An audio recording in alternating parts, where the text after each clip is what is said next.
And it looks like we are live. Let's just make sure that everything is good. Yes, looks like we are live. We'll have the chat going as well. Let me just blast this out to social media really quick, and then we will begin our PGA Championship live show. All right, we've got it out to social media.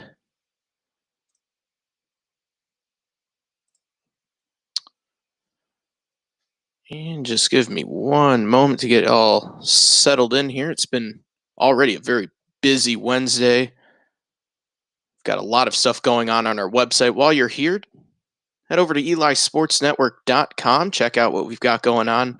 A lot of coverage from baseball and soccer from around Western Washington last night. So check out the website there, and also got up a story last night about the USGA having a local qualifier at Palouse Ridge out in Pullman. That was a fun playoff that took place last night. It was a what was it, a 7-for-2 playoff to get into the U.S. Open local qualifier. So it was very competitive stuff last night out in Pullman. So we've got a story up there about that. But today we are focusing on the PGA Championship. Welcome to our live show. If you haven't been part of the live shows yet, we did this for the Masters and had a good time. So figured let's do it again. The chat, if you want to pop in with any questions, any observations that you have, we'll get to picks later on. I'll pick what I believe the score will be and also who I believe the PGA champion will be as well. Feel free to join in and give me your comments and thoughts as to what you believe and who you believe will win the PGA championship. Just a quick rundown of what will be going on for our championship preview show. We'll talk a little bit about the course. This year it's being held at Quail Hollow in Charlotte. There's been a lot of conversation about the course, but we'll just talk a little bit about some of the 2017 PGA Championship and the 2022 President's Cup. I'm going to talk a little bit about maybe where in the schedule the PGA Championship should be, just to have some thoughts on that. Take a look back at what happened last year at Valhalla in the PGA Championship, and we'll take a look at a couple of future PGA Championship venues. Golf Digest put out a interesting ranking of they ranked all of the players in the PGA Championship. A couple of things jumped off the page at me there. And then, we'll get into some predictions and take a look at maybe who's hot and who is not going into the second major of the year. But of course, we're going to Quail Hollow, hosting typically the what was the Wells Fargo Championship, now the Truist Championship. Again, the course, it hosted the 2017 PGA Championship, also the 2022 President's Cup. You go back and look at the 2017 PGA Championship, and there were some names up at the top of the leaderboard. Your first round co-leaders in 2017 was Kevin Kisner and Thorbjorn Olesen. Brooks Koepka was hanging around a shot back. You have Grayson Murray, D.A. Points, Chris Stroud, and Gary Woodland were all a shot back of the leaders after the first round. Third round, Kisner still, he was holding the lead. He was a shot up on Hideki Matsuyama and Chris Stroud. Louis Oosthuizen and Justin Thomas were 2 shots back. Grayson Murray was 4 shots back and solo 6th. You had Scott Brown, Graham DeLette, Francesco Molinari, Patrick Reed, and Gary Woodland rounded out the top 10 through 3 rounds. But it ended up being Justin Thomas, who shot 68 in the final round. He won by 2 over Francesco Molinari, Louis Oosthuizen, and Patrick Reed. JT was 8 under par for the week. The trio in second place was at 6 under. Ricky Fowler and Hideki Matsuyama each were at 5 under, tied for fifth. Graham Dillette and Kevin Kisner were at 4 under, tied for seventh. And then you had Jason Day, Matt Kuchar, Jordan Smith, and Chris Stroud each at 1 under, tied for ninth. Thomas Edia kind of used the middle portion of the course where you're supposed to get birdies to get his birdies, and racked up a lead that he just never relinquished. He got up to 9 under on 17. He bogeyed 18 to make it a 2-shot victory, but he was able to go out and go get it, and that's exactly what you have to do at these PGA Championships. And there's been a lot of talk about the course and whether it's a perhaps championship venue, whatever the case may be. I think it's really been beaten to death about the course, and I don't really want to get into it too much about whether it's a great course or not. I think that it's fine. It's a PGA Tour stop. It's regularly around this time of the year. There's just been a lot of comments from the players, the fans, the media. Look, it is what it is. The PGA Championship doesn't always have perhaps the most challenging and strategic courses, but despite that, there have been some pretty memorable PGA Championships. I mean, last year it came down to the 72nd hole. 2022 went into a playoff, and Mito Pereira, really throwing that away on the 18th hole in a pretty massive collapse, not even to make the playoff. 2021, Phil Mickelson at Kiowa. Brooks Koepka in 2023. I mean, that was really the Michael Block show, but still, it was a memorable championship, just not for the winner. 2020 was a jam-packed leaderboard, and Colin Morikawa went out to go get it. So you'll look at what's taken place over the last 5 years. Yeah, all of the courses might not be the most interesting and most intricate, but they have provided some interesting finishes. And that's okay. Like, it's not the worst thing in the world if you have, not really challenging conditions and easy scoring, but it's not what I would prefer at a PGA Championship. I did like what happened in 2021 where scores were a little bit lower. Same thing in 2023. But at the end of the day, you want it to be interesting. You want it to be compelling, and down the stretch, you want everyone to be jam-packed. You want the stars to shine. You want everyone close to the leader, perhaps multiple co-leaders. You just want that drama in the back nine on Sunday. And that's really all you can ask for. And the PGA Championship has, by and large, delivered. And there's been some pretty good champions that have come out of it. Colin Morikawa, proper player, top 10 player in the world, despite not having a major victory since 2021. Phil Mickelson, everyone knows how great of a player he is, and the fact that he did it in his 50s is pretty incredible. Justin Thomas, 2 PGA Championships in 5 years. He's looking to add a third this week.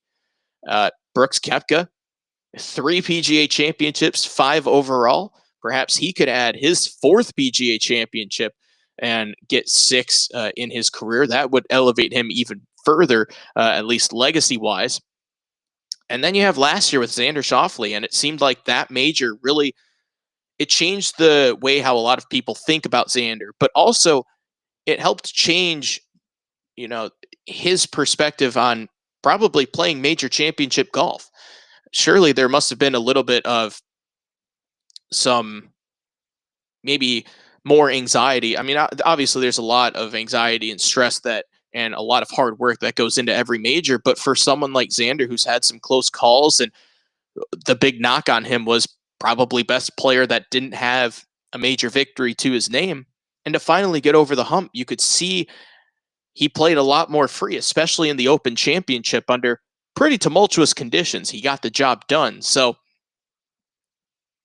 yeah, when the PGA Championship, it's 4th out of the 4 majors. It certainly is. But I mean, that's okay. It's still a major. It still counts a lot. in someone's legacy. Um, and like you look at Brooks Koepka, 3 of his 5 majors being PGA championships. I don't think you look at that and say, well, his career is less than Scotty Scheffler because Scheffler has 2 green jackets and Koepka doesn't have any. He only has 3 PGA championships. That's not the case. I don't think anyone's arguing that. But this week will be an interesting tournament. I think scoring conditions will be well. I think we'll see a lot of low scores once again, like we saw last year at Valhalla. I'll get to my score prediction later on in the show, but the course, it's an interesting finish too, with the green mile of 16, 17, 18. I think there could be someone who, like in 2022 at Southern Hills, they make a mistake and could lose the championship on Sunday down that stretch. I could very well see that happen, and whether it puts them into a playoff or outright loses the championship for them, I could see that happening. And all this discourse about the course, and it, whatever a lot of people are saying negative comments about it, that could change in an instant. And who knows, if we get another great finish, people might forget about that. Even like last year with Valhalla, I think that was just such an overpowering story about the golf course not being a championship course. It ended up being one of the main storylines. And I think it's more forced this week with Quail Hollow than anything. And I think it'll be a good finish. I would be more surprised if we see a runaway winner. And for me, I would say runaway is 4 strokes or more. I would be surprised if we see that. Or like if they bogey the 18th to get to 3 strokes, that still counts as a runaway winner. If they're leading by 4 strokes or more for the majority of the championship, I'd be surprised if we have that kind of finish. I think it'll be a good championship. 2022 President's Cup, that also took place at Quail Hollow. That was a fun one. That's where Tom Kim and Siwoo Kim really made a big splash. Justin Thomas and Jordan Spieth were paired together, and it was an interesting President's Cup. The U.S. They ended up winning 17.5 to 12.5, and kind of like the 2024 President's Cup, it never felt like the international team was close, even though they made it, I guess, kind of interesting with the afternoon 4 ball on Saturday getting to within 4 points. But I mean, it was 8-2 after Friday, and the United States just dominated the President's Cup once again. But it turned out to be a semi-interesting tournament. But maybe having some of those extra reps at Quail Hollow, even though, yeah, it is a regular stop on the PGA Tour, I don't think it would hurt if you have more and more stops and more practice. I think anybody who says, oh, I don't want to practice at the course, I highly doubt people are going to be saying that when it comes to Quail Hollow this week. But the PGA Championship, of course, it used to be in August, got moved into May within the last handful of years. And this is something that I don't know if it's a product of just this year, but I felt like over the last probably 3 years, it feels like the major season goes by a little too fast. And I think part of why the PGA Championship gets maybe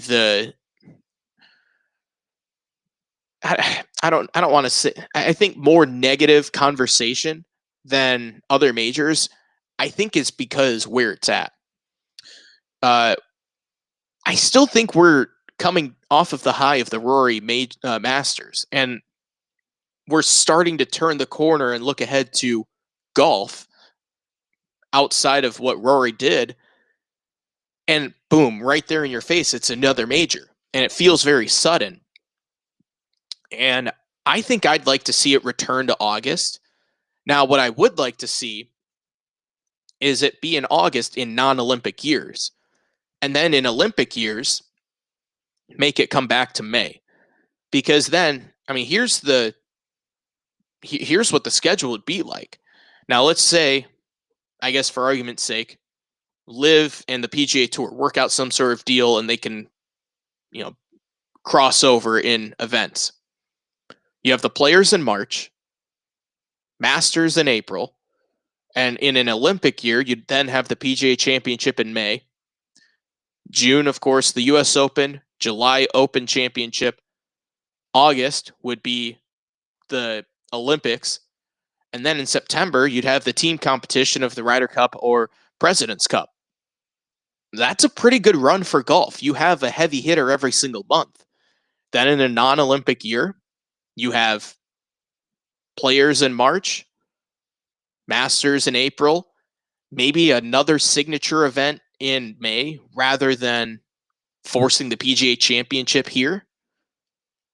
Then you have the US Open in June. July is Open Championship. August, PGA Championship, maybe early August, early to mid-August, and then back down to September where you have Ryder Cup and President's Cups. I think that would be the way to go. I'd like to see it return to that. And 2016 was tough when they bunched up the PGA Championship and the Open, and then there was the Olympics, and I think there was a knee-jerk reaction to just boot the PGA to May permanently. And I think if you just move it there every 4 years, I don't see it as a bad thing. I just don't. So I'd like to see it go to that type of schedule, and they just rotate it like that every 4 years. And because I think it sneaks up on you, and I'd rather see, maybe this week is the Truist, or what was the Wells Fargo, rather than bunching a bunch of signature events together, and it feels very, very jammed. And you can space out the schedule, at least on the PGA Tour side, a little bit. And also for the Live guys, too. I mean, they went from Mexico to Korea, and I know their schedule, it varies throughout the year, but in a year like this, you go from Mexico to Korea, you have last week off, and then you head to the PGA Championship. I don't know if that's the best schedule for them, at least if you're trying to prepare for the majors.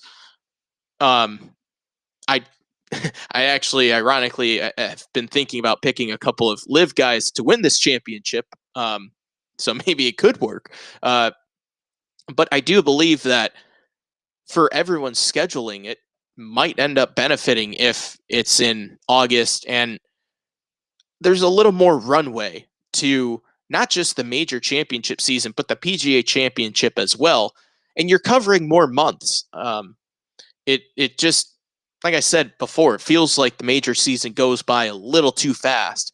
And we end up getting to July, and it still doesn't feel right. It feels like there should be one more major. And perhaps, for the PGA Tour schedule, they end their regular season with the Wyndham.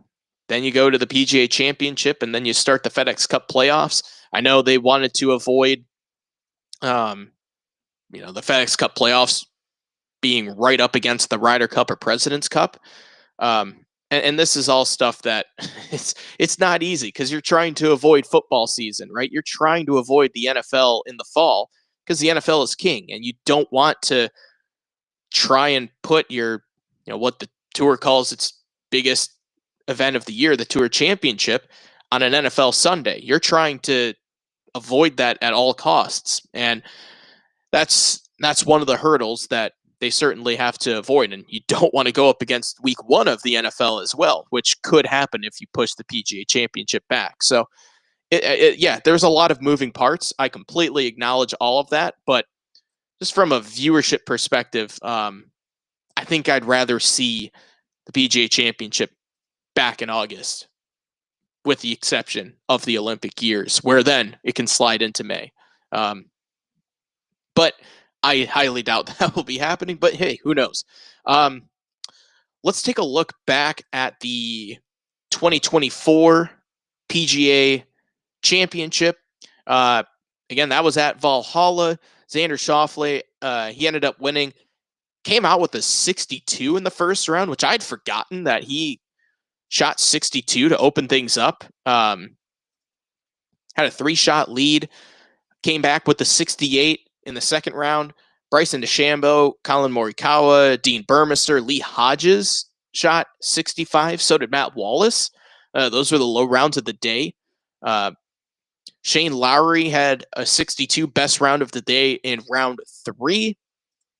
And then in the final round, Bryson DeChambeau, also Billy Horschel shot 64. Same with Jordan Smith.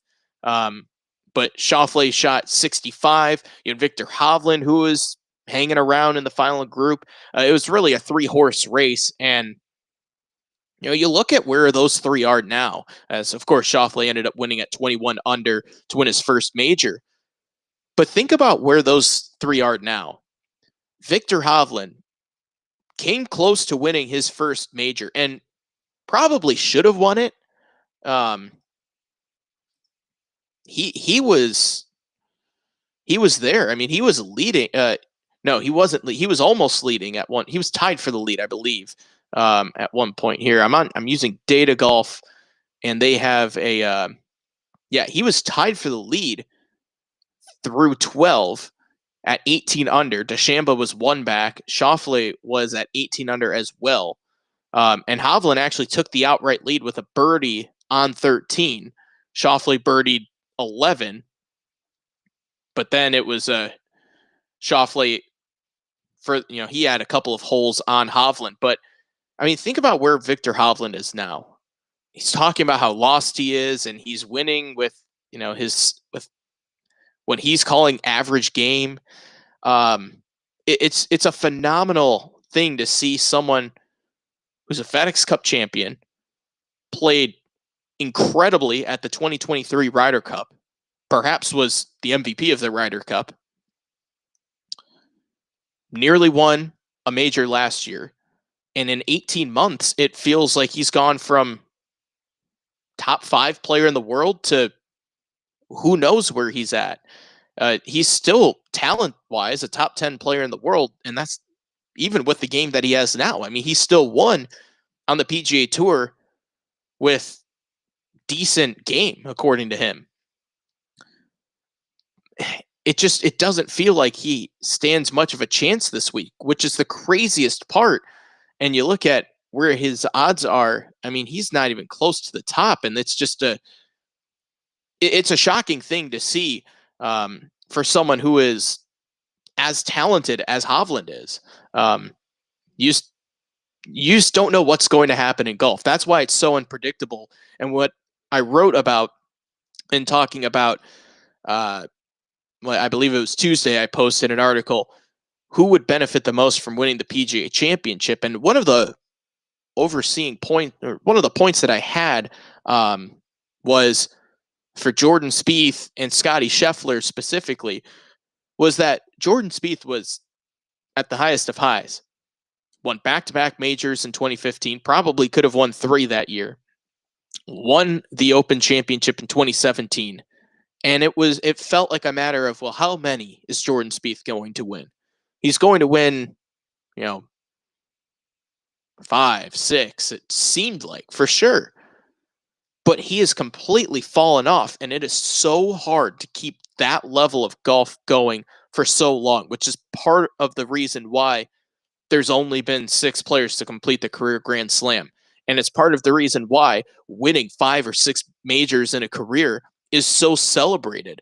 And it's why being a top 10 player in the world for 10, 12, 14, 15, 20 years is almost unheard of and so incredible and celebrated, because that longevity of greatness is so hard to sustain for so long. And that's why a guy like Scottie Scheffler, you don't know when the end could be. It seemed inconceivable that Jordan Spieth wouldn't win another major since the Open in 2017. But here we are. He's still stuck at 3, and he really hasn't had a lot of opportunities at majors since then. And it's interesting to see how that's all played out throughout his career, and you're just wondering what's going to happen next for Jordan Spieth or a guy like Scotty Scheffler or Xander Schauffele, uh, and the next guy who gets hot and picks off a couple of majors. Colin Morikawa is another example. We're starting to see it seemed like how many would Morikawa win, but he doesn't hit the ball far at all. He's a very accurate and precise player, but with how guys are just chasing speed, and think of a guy like Justin Thomas, who over the last couple of years has been chasing speed and is now reaping the benefits of it. You're starting to question, well, will Colin even win another one? And it seemed like in that 10-month stretch, surely he'd have 4 or 5. He has that talent, but it's so hard to sustain it. And we're seeing it with Max Homa. You know, Max Homa was top 20 player in the world, pretty competitive. Now he's starting to fall off. And, he's starting to turn into one of these guys that has that 3-year window. And you have to capitalize in that window. Bryson DeChambeau is still there. And winning in 2020 and all of the changes that he's made to his game, to his physical self, mentally, the way how he's carrying himself in a completely different manner, it's impressive. I think it makes it even more impressive when you think about all of the changes that DeChambeau has gone through. And now he has a chance as one of the betting favorites to get his 3rd major. And there was a while where people were questioning, would he win a major? He was starting to get to the point where like a Victor Hovland is, and where Xander Schauffele once was before that 2020 U.S. Open. And he's now won 2 U.S. Opens and seems to be on the path to, I think it would be shocking if he ends his career with only 2 majors. But again, you look at a guy like Greg Norman. Dude probably could have won 7 or 8 majors, but only has 2. So it's so hard to win majors, and it's so important to, when you have those opportunities, you must capitalize on major championships. Otherwise, you are you're going to have a career that's full of a lot of regret. That is for sure. So let's take a look at the PGA Championship future sites really quick. Next year, it will be at Aronimink Golf Club in Pennsylvania, not too far away from Philly, where Philly Cricket Club hosted the Truist. PGA Frisco, that will be 2027 in Frisco, Texas. And I'm excited to see Aronimink host. I think that should be a fun one. PGA Frisco, that'll be some compelling stuff. I'm really excited for 2028. The Olympic Club in San Francisco always puts on a great show. Baltusrol in New Jersey, that will be hosting in 2029. Congressional in 2030, and then Kiowa Island in 2031, and they'll head back to PGA Frisco in 2034. They also mentioned 2032. Southern Hills will get a PGA championship that was just announced this week. And Southern Hills has had some good PGA championships. So good to see that the PGA of America is deciding to head back to Southern Hills, which is where Justin Thomas won his last PGA championship. Okay. So this caught my eye the other day. Golf Digest ranked the entire field for the PGA Championship, which I was wondering, like, how do you rank like the PGA professionals that qualified? 20 of them qualified. We have a story on EliSportsNetwork.com if you want to check it out as to who made it, Michael Block being one of them. But I'm like, how do you rank those guys as opposed to some of the PGA Tour players, DP World Tour, Live Golf, all these guys that play professionally? I don't understand how you can rank them. Well, they ranked them all right. And the one that really stands out,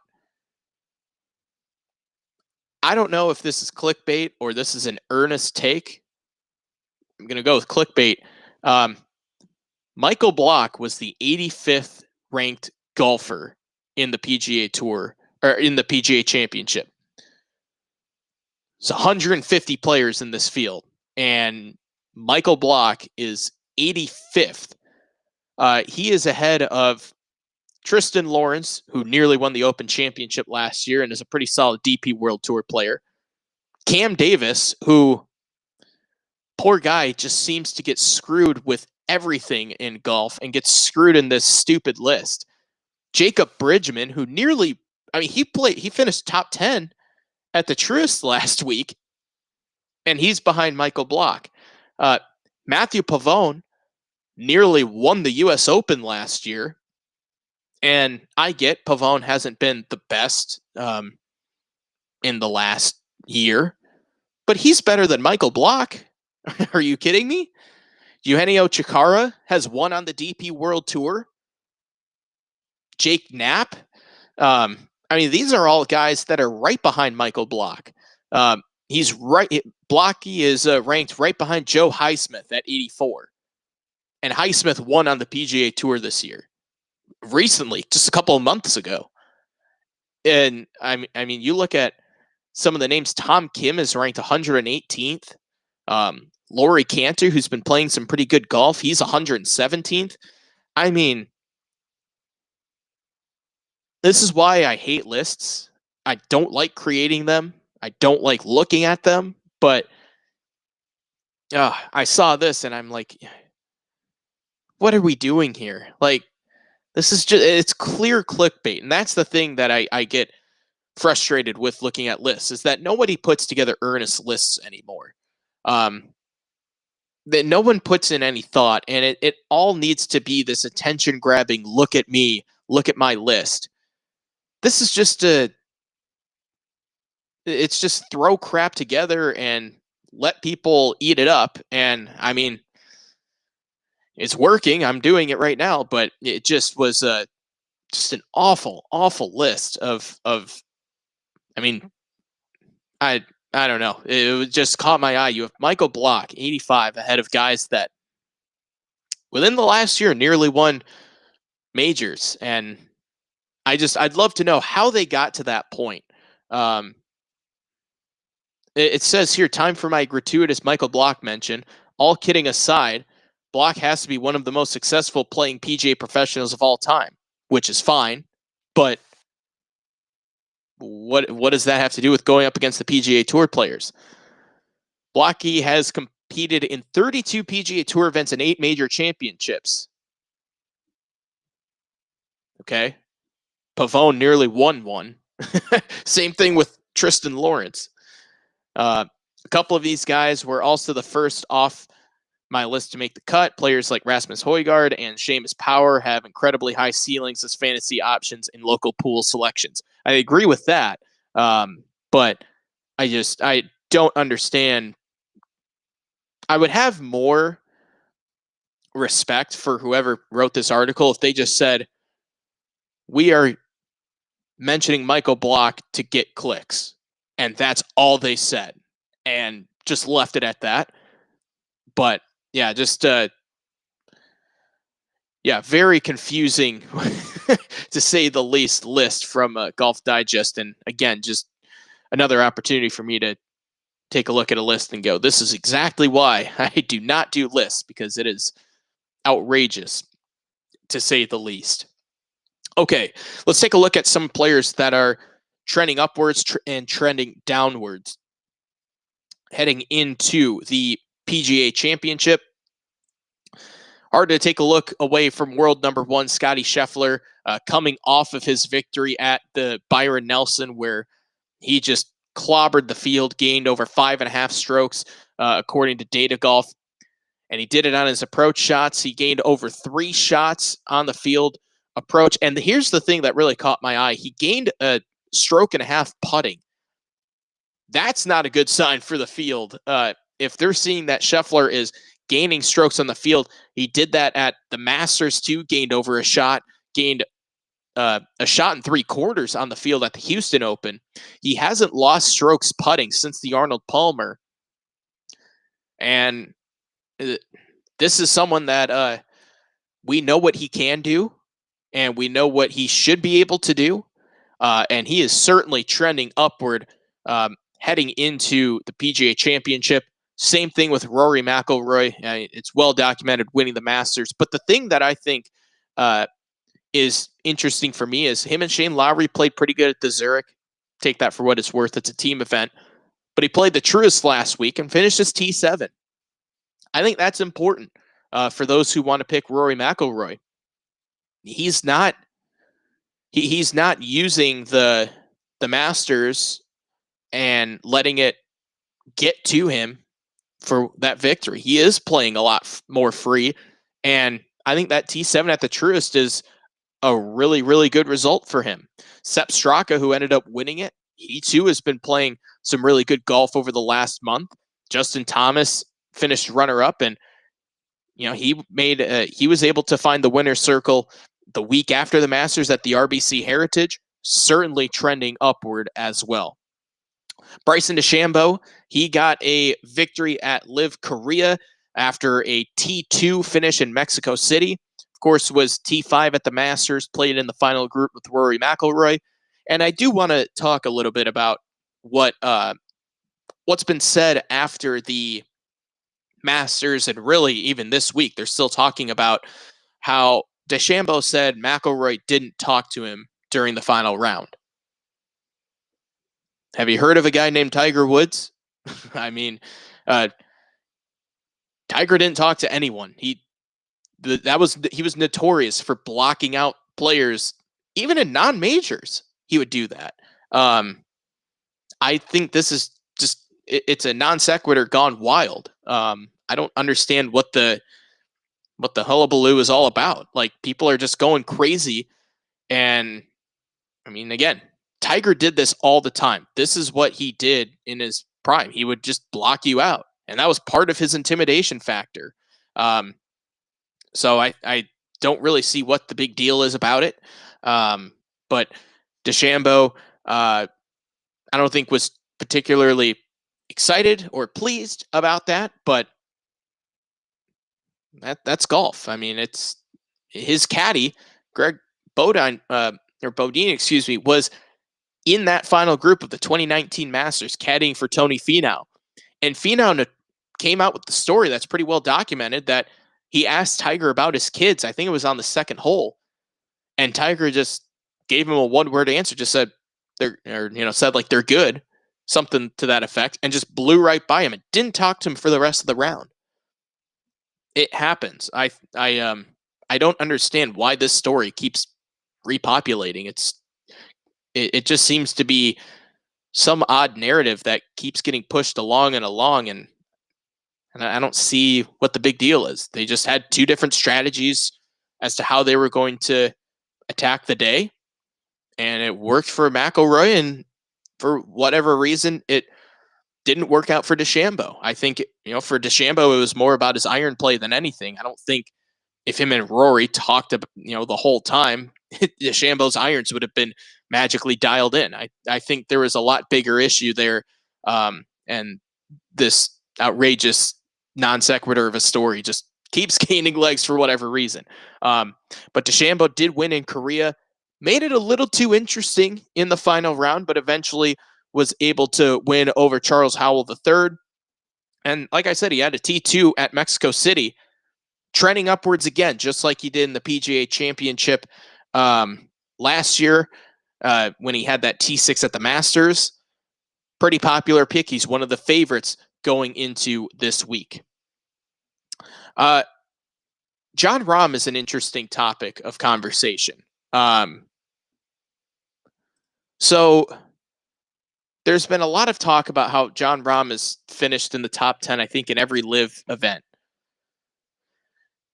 And I think if it were top 5 in every live event, I think then it would be a more interesting stat. top 10, I don't think it's nice, but I don't think it's brag worthy. Like it's good, not great.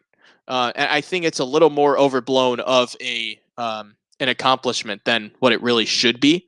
So, but I think Rahm, this is a course where I could see Rahm being at the top, and this is an opportunity for Rahm, I think, to get himself back in a popular light with the fans and everyone in golf. I think it's been a weird 18 months for Rahm, really 2 years ever since he won the Masters. He was at the highest of highs, and then was kind of painted as this villain going to live, and has had some ups, some downs.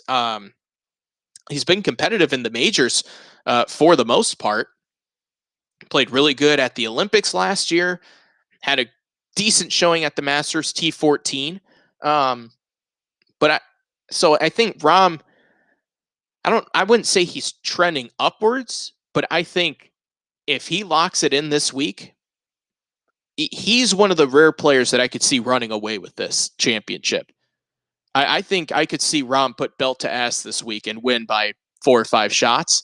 It wouldn't be shocking. But someone who's not really trending upwards, Joaquin Niemann is someone who needs a top 10 this week. He needs it desperately. He won Live Mexico City, but T20 in Live Korea, finished T29 the Masters, T33 in Miami. I mean, he's won 3 times on Live, but when he doesn't win, he can't crack the top 10. And for the people that are giving all of the praise to Jon Rahm for finishing in the top 10, Joaquin Niemann should be in the top 10, routinely finishing there if you want to put him up there with Jon Rahm. And I think Jon Rahm is probably top 7 player in the world right now. And I said it after the Masters. I don't see Joaquin Niemann as a top 10 player in the world. I just don't. It's great he's picking off wins on Live, but like I'm saying, these other results aren't good. And he still can't finish inside the top 15 of a major. This is a big week, I think, for Joaquin Niemann, because he can really change the way how people see him. And eventually he's got to break through. Otherwise, this conversation shouldn't be had until he breaks through with at least a top 10, if not a top 5, and probably a couple top 5 finishes going in majors. So Niemann trending a little bit downward coming into this week. Another one who's quietly trending upward, Tommy Fleetwood. Not a lot of Tommy Fleetwood talk. Had T4 last week at the Truist, finished solo 7th at the RBC Heritage. T21 at the Masters, that's all right. But he's been routinely making cuts, routinely finishing inside the top 20 on the PGA Tour, mixing in some top 10s and even top 5 finishes. I think if there's a guy who doesn't hit the ball far, that's a longer shot to win, I think Tommy Fleetwood would be a guy that if you're going to bet on, wouldn't be the worst thing in the world to maybe take him as a top 5 or top 10 finisher, as he's still searching for that first win on the PGA Tour. Look at some other guys and their trends. Tyrrell Hatton, he's probably the best player in the world without a major, I would say. He's up there, certainly in that category. Had a T5 at Mexico City on Live, T14 at the Masters, which was okay. But other than that, he finished T6 at Riyadh and has really been pedestrian on Live this year after having a fantastic year last year, was really good on the DP World Tour as well, picked up a couple of wins. He did win at the Hero Dubai Desert Classic in January, but since then, really hasn't been a factor. And this could be a week that turns things around for Hatton. And it's been since Schauffele at the PGA Championship last year when a first-time major victor has won. I think this could be a week for maybe a Tyrrell Hatton to possibly pick that one off. Like I said, for Tommy Fleetwood, but Hatton's certainly not trending upwards. Russell Henley, he was looking really good after that win at the Arnold Palmer. T30 at the Players, missed the cut at the Masters, did bounce back with a T8 at the RBC Heritage, but has fallen off with a T46 last week at the Truist. Yeah, he was a pretty popular pick. He was a guy that I was actually considering as a pick for the Masters, but has really dropped off in his game. So he is certainly one of those guys trending downward. Patrick Cantlay, I don't know if he's trending upwards or downwards. He's just kind of been riding the highs and bouncing back down to the lows. Last 4 starts, T33 at the Valero Texas Open, T36 at the Masters, not his best, but bounced back with a T13 at the RBC Heritage and then a T4 at the Truist. He also has had a couple of T5s throughout the PGA Tour season, but he's also had a couple of finishes outside of the top 30. So he's making cuts, which is half the battle. But that's not enough if you want to be a major champion. And Cantlay is another one of these guys that's been steady, solid career, but can he eventually turn things around and get himself one of those major wins? Maybe like a Jason Day. PGA Championship seems to provide some of those one-hit wonders. Perhaps he could be one of those guys that gets those that one major championship victory to his name. But I think the time's starting to run out on Patrick Cantlay if he wants to try and pick off one of these majors. He just hasn't been able to win in a while. So I think maybe overall he's trending slightly downward, even though he's had himself a pretty solid year. Xander Schauffele, T11 last week at the Truist, T18 at the RBC, did have a T8 at the Masters and a T12 at the Valspar, so he's certainly going upwards. Before then, he was not good. 72nd at the Players, T40 at the Arnold Palmer, and then he had the injury too. So Schauffele might be rounding into form coming into his championship defense. And on a course that's similar to Valhalla last year, perhaps this could set up pretty nicely for the 2-time major champion. That's really about it for who's hot, who's not. Actually, you know what? I've got one more.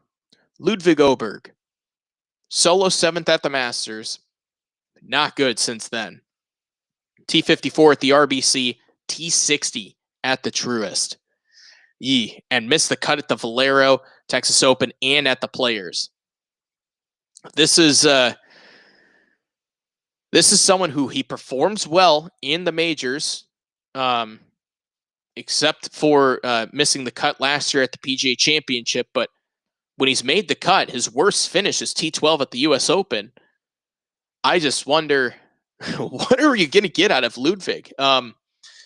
You just have no idea, and I think that's the big problem with Ludwig. He is up there in betting favorites, currently at plus 2,800 according to DraftKings. But like I said, you don't know what you're going to get, and can he close the door on a major championship? That's going to be the biggest question.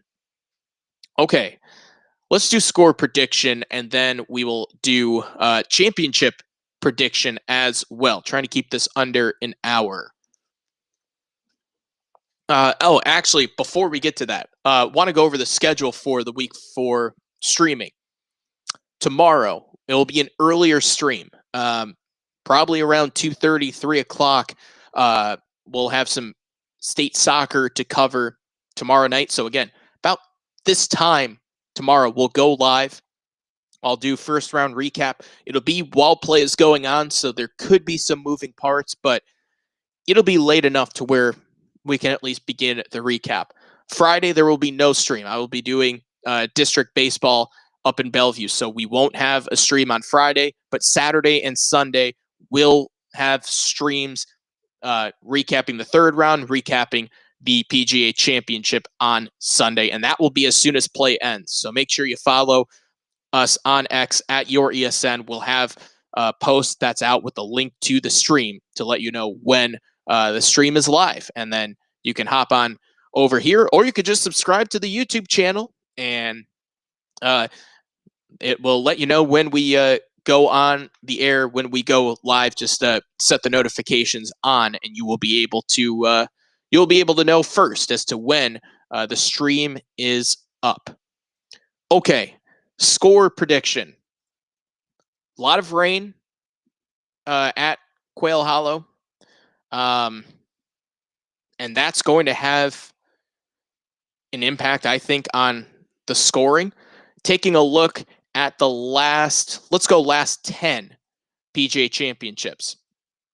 So Jason Day, 2015, won at 20 under at Whistling Straits. Jimmy Walker winning at Baltusrol, 14 under. JT at Quail Hollow, 8 under. Brooks Koepka at Bell Reef, 16 under. Brooks Koepka at Bethpage Black, 8 under, and he shot 74 in the final round. He probably, it could have been a lot more than that. Colin Morikawa at TPC Harding Park was at 13 under. Phil Mickelson at Kiowa, 6 under.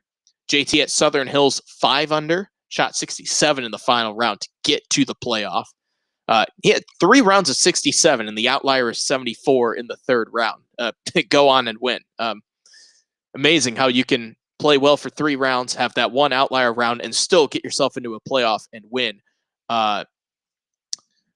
Brooks Koepka at Oak Hill was 9 under, and Xander Schauffele at Valhalla, 21 under par.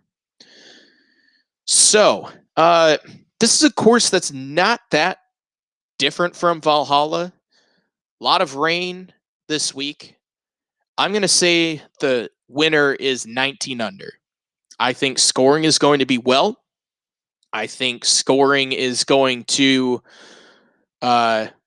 provide for some really low numbers at Quail Hollow. And despite that, JT was only, 8 under at Quail Hollow last time. I'm going to say with how soft the course will be, and you've heard a lot of talk from guys this week saying strategy doesn't matter. Strategy is just whale away and put yourself in the fairway. And I think that's a fair assessment. And I think that's why we'll see some really low numbers. And I'm going to say 19 under wins it. And I'm going to say it's going to be close. I think it'll be a similar finish to last year, where it'll be one of 2 finishes. I think it'll be similar to last year or similar to 2022. Someone will either go out and win it on the 18th hole, or someone will lose it on the 18th hole on Sunday. That's my other prediction, along with the score. I think it'll come down to the 72nd hole. One of those 2 scenarios will happen. I'm not going to predict a playoff. I think it will be won in regulation. I'd love it if they prove me wrong, but I'm not going to predict a playoff. I think it'll be a 1 or 2 shot victory for whoever wins. Like I said earlier, I highly doubt this is going to be a runaway of a 4-stroke victory or more. Okay, now who do I think will win? And also let me know who you think will win the PGA Championship. All right, let's go over who I don't think will win. Rory McIlroy.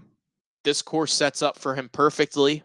I think he will have a top 5 finish this week, but I think he falls a little bit short in winning back-to-back majors and getting his 6th. I wouldn't be surprised if he wins, but I think he's going to fall a little bit short. I think he'll play really well. It would be stunning if he's not in the top 20, I think, this week. Jon Rahm is someone who I have thought long and hard about. I just don't know what I'm getting out of Rahm. I want to pick him. I really do. I don't know. And this isn't a live thing. It's just a Rom thing. Like he's played good, but not great. And I, I'm still waiting for him to make his mark on a major like he did when he won his two majors. It's been a little bit since we've seen Rom really in the mix, so I'm going to pass on Jon Rahm. Scotty Scheffler. I think he will finish like Rory. It's conceivable, but it's highly unlikely that Scheffler finishes outside the top 20. And frankly, for both him and McIlroy, it would be shocking if either of them are outside of the top 10 and not in one of the final pairings, for that matter, on Sunday. But I'm not going to pick Scotty. My pick is going to be Bryson DeChambeau. I think this course, and actually Oakmont for that matter, fits perfectly for DeChambeau. I think it's a bomber's paradise. DeChambeau, we saw it at Pinehurst last year, even when he was erratic with the driver and he didn't have his best stuff off the tee, he still found a way to win. And when he needed it at its most, he got the job done. And that final round, he was, he was less than stellar. He only gained 0.06 strokes off the tee in the final round, and he still found a way to win because of what he was able to do tee to green and on his approach shots. And I think with how similar this is to the PGA Championship of last year, where DeChambeau, again, wasn't great off the tee, but tee to green, gained 3.28 strokes on the field, had a good putting, had a good week of putting. I think the win in Korea helped, even though he made it a little more difficult on himself. And I think Bryson DeChambeau is going to win his second major in less than a year. And that's who I believe will be victorious this week from Charlotte. So we kept it under an hour successfully. So we've checked that box. For what it's worth, DeChambeau plus 950, according to DraftKings, to win. Nope, plus 900. Just refreshed it. Plus 900, Bryson DeChambeau is to win. Rory McIlroy is at plus 500, and Scotty Scheffler is the favorite at plus 425. Jon Rahm plus 1,800. Xander Schauffele and Justin Thomas plus 2,200 to win the second major of the year. So really quickly, just as a reminder, no stream on Friday. That's the only day we're not streaming. Streaming early tomorrow afternoon, about this time, roughly 2:30, 3 o'clock at the absolute latest. It'll probably be a little bit shorter of a stream just because I'll need to run to help out with some district soccer championships. Appreciate if you subscribe to the NFHS network to watch those.